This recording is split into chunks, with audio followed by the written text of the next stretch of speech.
It is Wednesday, the 25th, and 2 days away from Illinois, Michigan.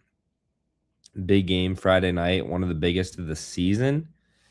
Um, and yeah, we're going to get into it, take some questions, um, see who's interested.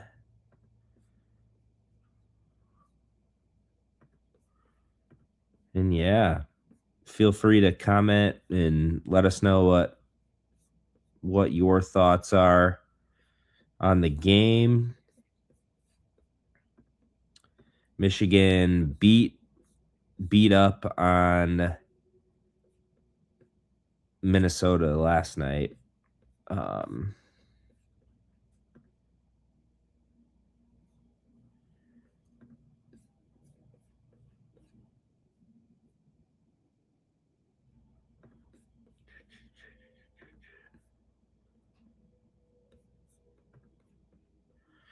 but yeah, big test, biggest test of the season. It's hard to really say anything negative about Michigan. They're loaded. They got guards. Morez Johnson. We're going to get into all that here shortly. So it's been 5 days now, 4 days since the UCLA loss. That was a tough one to swallow, and hopefully Illinois can bounce back. But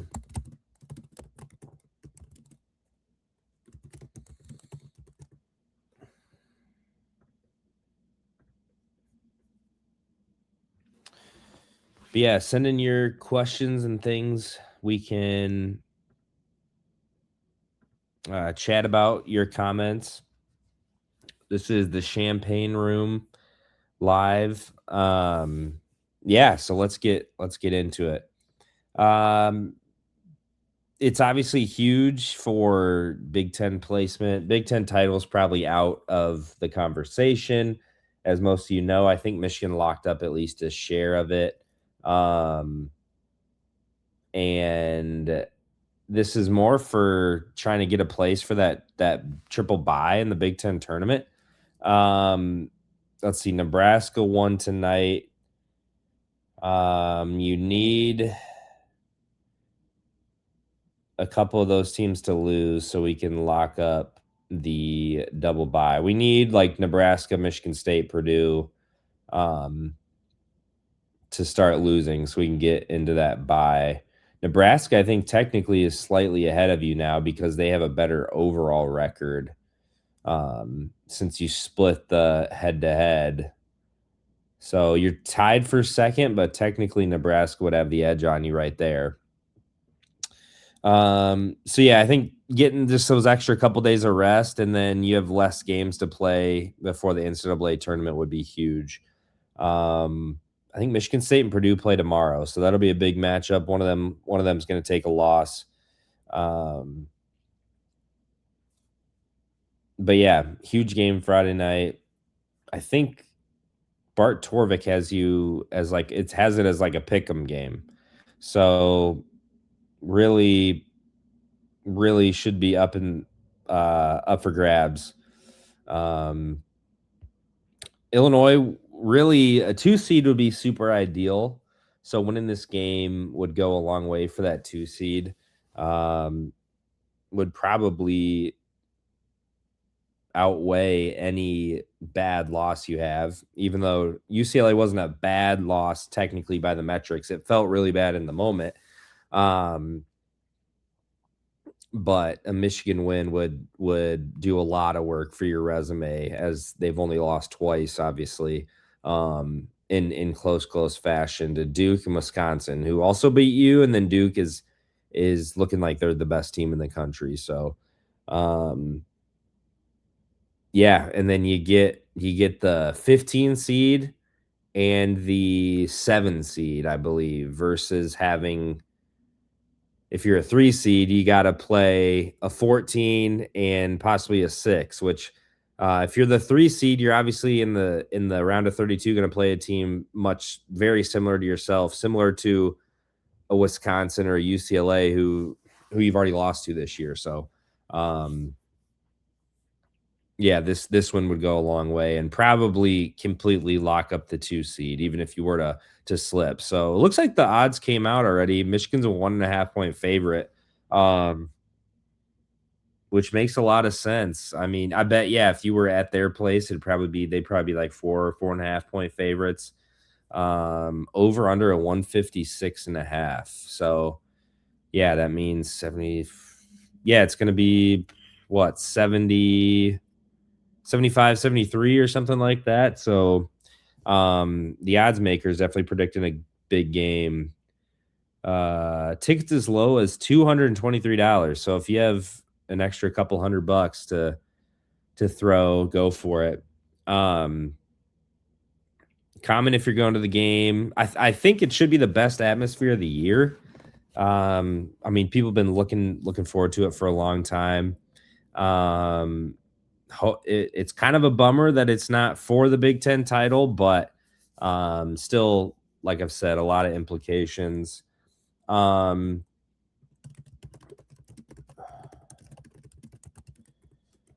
we'll get to the Merez Johnson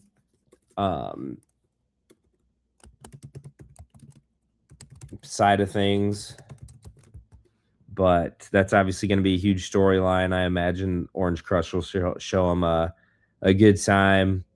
But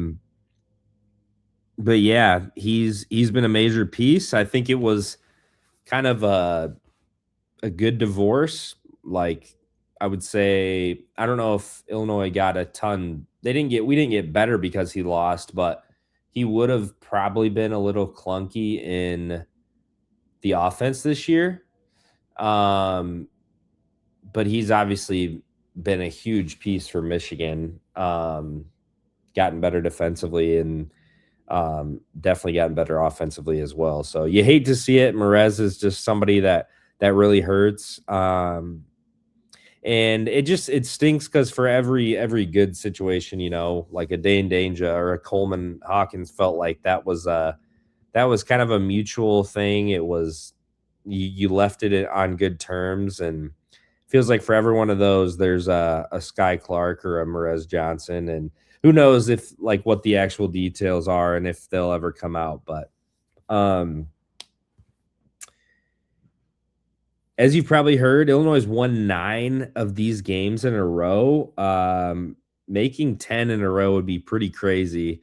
And I'm sure a lot of you saw that there was a debate on Twitter and stuff going around if this is a rivalry or not. Um, I would say any top Big Ten teams are kind of rivals. Like, yeah, Michigan might not be your rival as much as Indiana used to be in basketball, but I would say they're a rival. I would say Purdue's a rival. Like, the term rival just gets thrown around um, too loosely now. Not like arch nemesis like Michigan and Ohio State, but I think you're both, constantly at the top of the league, pushing each other, fighting against each other to win the Big Ten. So that definitely seemed to get a little bit out of context. And oh, whoops.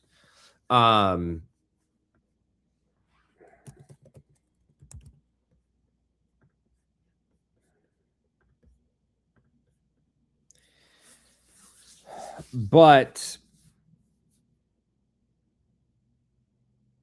10 in a row, yeah. So it's been about 2,600 days. The last time we lost was in 2019. I want to say Michigan had a pretty good squad that year. Brazdakis, they were first or second in the country. And I think they ended up doing pretty solid in the tournament that year. But yeah, so it's been a long time. 2019, that's 7 years. Underwood, for some reason, Michigan's just been the team. He's had their number, just like Maryland, for the most part, has had your number. You've had Michigan's number. Christy said, "Where did Sky Clark end up at?" He actually was just on the team that beat you, UCLA, and he hit a big shot, unfortunately. So he went to Louisville, and it was kind of a hot topic because I think they were like both sides were kind of trying to say that it was on good terms, but then he ended up posting that he was committing to Louisville like 30 seconds after you lost in the tournament. Um, so yeah, he went to Louisville. Now he's at UCLA. Seems to be a good fit there, and he's making plays for them. But um, yeah, so luckily that one was probably best for both sides to leave too. It just stinks that it was ugly. So yeah, I'll be interested to see how ugly it is for Merez on Friday. Being committed for so long, I think makes the Merez Johnson commitment, or it makes the Merez Johnson storyline so much harder because you just don't see guys committed to schools for that long. So the fact that he was literally committed for like 3 years and then only on campus for like not even 12 months, is just really unfortunate. But that's college sports. We're slowly adjusting. I try not to think about it because it kind of makes me sad. But if really the on court product is much better, I think people would agree. It's why we have, I mean, the guys we do, because normally in the past, like the Visage twins or Kylan or somebody would have probably just taken a risk at the NBA, but they decided to come back. And I on the Merez side, sounds like he's like a late first round pick. I hope he leaves for Illinois' sake. Just if I think Illinois, we plan to be pretty solid again. Hopefully, bring back some of the same guys, and I'm sure Michigan will have a good team as long as Dusty May's there. So if Merez leaves, that's good news for the rest of the Big Ten next year because he's got the talent to be like a top 5, top 10 player in the country. So especially if he can start to shoot the ball better. It'll be a big game on Friday night because it's kind of like two immovable objects, or however the physics goes. Illinois' offense, number 1 in the country, best in Ken Palm era, all these other things. Then I think Michigan technically is the number 2 ranked defense right now in defensive efficiency. But they've shown they can just light into people and get people to not make shots for a long time, which crazy. Just if anybody was watching the St. John's UConn game, St. John's missed their final 24 shots, which is just unreal. 24. It was like a record in the last 8 years or something like that. But Michigan does that to teams. They did that to Nebraska when Nebraska almost beat them. They did that to Northwestern when Northwestern almost beat them. So I mean, Illinois has better offense than both those teams, but Michigan is definitely going to be capable of cutting off Illinois' supply of points, and it's probably going to have to be more creative. I imagine they're going to bring the kitchen sink at Keaton and not just let him dictate things. And hopefully Keaton can get back to shooting well. I know he was shooting so crazy well for so long, so he kind of got spoiled, and now he's dropped off a little bit, come back to reality a little bit. But I mean, Keaton hasn't been phased by most environments yet, so I don't expect him to be phased on Friday.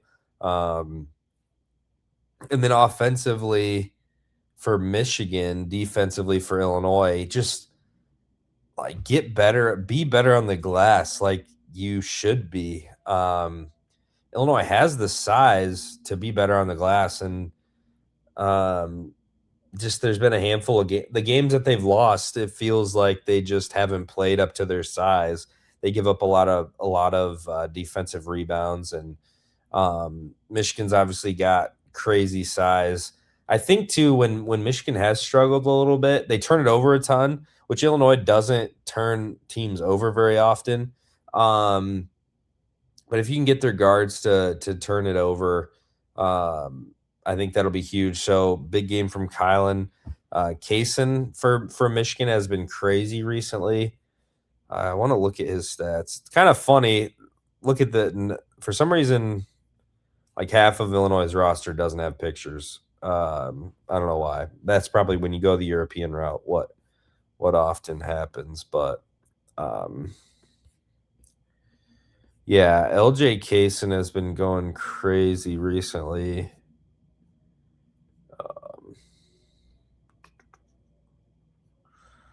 14, 7, 13, 13, 18. So not as crazy as I thought, but he's shooting the three ball really well the last handful of games.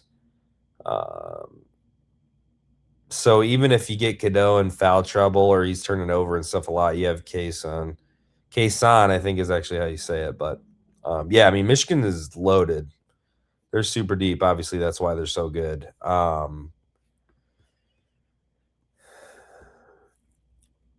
So yeah, I think big bounce back game for Kylan, big bounce back game for Andrei Stojakovic. They got a lot to prove after last game, and a lot of the country, I think, is just going to be thinking about that Donovan Dent play because millions of people saw that, and that's what they're going to think of. So you got to do something to get that out of people's heads and shut down some good guards. Um, It's going to be interesting going from this Michigan game to Oregon and Maryland because you don't want to drop those games either. But I could see it being put all your energy, get hyped up for a game like Friday, and then you have a few days off and you got to play a team that has had a pretty bummer of a season. So you can obviously lose this game and still be in really good shape. Michigan's really good. Knock on wood, Illinois hasn't really gotten blown out besides UConn, which you ended up making close. So I think keep this one close. You have the guys to do it. You see a lot of national people like constantly saying to beat Michigan, you got to draw their bigs out. You got to have big guys that can shoot. And Illinois has that. So yeah, it's going to be a crazy matchup, a top 10 matchup. I saw something too the other day that it's the first top 10 matchup in Champaign in a long time, which was surprising because you would have thought since Underwood's been here that had to have happened more recently, but I guess not. Um, yeah, I think if you watch the Duke game, Duke got Mara in foul trouble, and that really screwed up Michigan. Now again, Duke has Boozer, who's a stud, but if somehow we can get Mara like a couple quick fouls, get him out of the lane, so Keaton can drive, or Kylan can drive, or Stojakovic can drive, that'll be huge. And yeah, I think you got to be shooting the three ball well. You can't be shooting it like you did in the second half against UCLA. You got to draw those bigs out of the lane. And yeah, getting a lot of offensive rebounds, which like that goes without saying. But I think another way you can slow down a team like Michigan is not letting them get in transition and giving Merez a 360 dunk or something in transition. So, man, I wish I could be there. I'm not going to be able to be there on Friday, but I imagine the atmosphere is going to be amazing. And yeah, hopefully Merez doesn't get it too bad because there's always two sides to every story. But I'm sure Orange Crush has some things for him. Going a little bit deeper into the numbers. So Illinois actually leads the overall series 96-85, which is a little bit surprising to me. And again, that win streak going back to 2019. So I was 21, which is crazy. And I still vaguely remember that game. And obviously Juwan probably played a big part in that. Juwan helped your win streak. I think for me, the most memorable one was when Trent and Kofi, I think it was without Curbelo, and you just curb stomped them. And that was a good Michigan team. I think that was still COVID. Obviously, the IO dagger from the free throw line to beat that Michigan team. And then a few years ago, I think it was 2023, a sneaky good one was the overtime win over Michigan. I think that was Dickinson's last year at Michigan. But yeah, there's been some fun games. So I think if Michigan's gonna get you, it feels like this is the year that Michigan's gonna get you. So we'll see. It should be an exciting matchup. Um, I'm super interested to see how Illinois comes out after the UCLA loss, and they've responded pretty well this year. I don't think Underwood's record, like on after losses, is something crazy. So you lost at Michigan State and versus Wisconsin. Again, not healthy, but you've still responded well.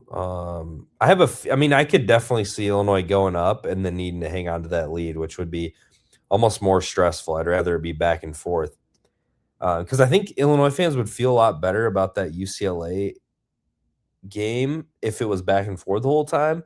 But the fact that you were dominating and up 23 and giving up a 23-point lead it's not like UCLA like slowly bit into that lead. It's like just like that you were tied up after being up 23. So um let's see. Then last year's matchup, Illinois won 93-73 in Ann Arbor. That was a big game. And I think we were back and forth. That was like right after the Duke game where we got murdered. So last year's team was just the definition of inconsistency. And that's something, knock on wood, I've really appreciated about this year's team is that you've been super consistent. I mean, even your losses have been close besides UConn. And most nights it's like you know what you're going to get from this team. Obviously, the defense has fluctuated a little bit. But knock on wood, again, you really don't have a ton of like scoring droughts or things like that. Where last year's team was so live or die by the three. This year feels like even if you're not hitting a ton of threes, you still have a good chance of winning. Let's see the bet. I bet Merck is the best 3-point shooter right now. Let's see. Wagler at 42%, Jake Davis 41%, Merck's 38%. Yeah, I guess that makes sense. Wagler just had that insane stretch. But just a couple more points here. Again, if you're just tuning in, Michigan's a 1.5-point favorite, so that must have like just came out. And not to frustrate anybody, as I just scrolled Twitter a little bit before this, Illinois and Michigan are not rivals. I think some people would want me to say, but yeah, I think it's a big game for Michigan too, because I think a ton of people had them in a league of their own, and then they played Duke, and Duke obviously got the best of them. Michigan still looked really, really good in that game, but I think if they come back and if they come to Champaign and win, I think a lot of people will give them more grace for that for the Duke game. And I still think Michigan's probably the best team in the country. I think Duke maybe just had their number a little bit, and Mara got a couple touchy fouls. But yeah, I would still have Michigan winning it all if I had to make a bracket right now. But yeah, big bounce back game. Hopefully Ben can keep shooting it well. Really, the biggest guy that you need to bounce back is Merck, because when he's good, things go great. And it's some crazy. I think when he has an offensive rating of like 100 or something, you're like 10-1, and then when he has like an offensive rating below 100, you're like 3-8 or something crazy like that. It's just wild that non-point guard freshman can have such an impact on the season. So that'll be interesting to match up to see like who's going to guard who in that game or on Friday night. Because Merck is like a unique size, he's not really like a 4. So I think Kylan, I'm sure will guard. Maybe Keaton. Keaton will guard Cadeau.